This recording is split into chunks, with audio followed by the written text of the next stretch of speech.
Pokrajinski sekretarijat za visoke obrazovanje i naukovo vyhľadovackú djelnost i Univerzitet u Novim Sadu perši raz budu vjedno nastupać na sajmu obrazovanja Drahokazi, kotriše otrima od 6. po 8. marec u hali Master na Novosadskim sajmu. Na zajednickim štandu, za kotri sekretarijat vidvojel 2 milioni dinari, budu predstaveni 14 fakulteti Univerziteta u Novim Sadu i 3 vojvodjanski instituti.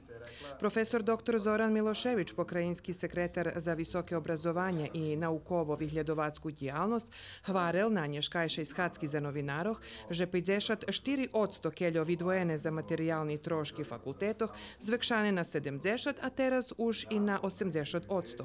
Von naglašal, že cilj, že bi fakulteti zo studentami kotri maju svoj fokus unaprijameli i na modernizaciju studijnih programoh i mocnjenje svojih vjazoh prez primenjovanje vyhľadovanjoh medzi nauku i privredu.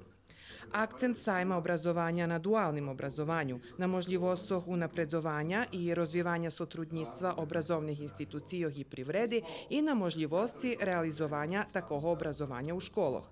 Nacionalna služba za obezpečovanje roboti budze promovovac dualne obrazovanje u praksi, a na jej štandu psihologi budu testirat školjaroh. Uhod na Novosadski sajam počas otrimovanja sajma Drahokazi budze šljebodni.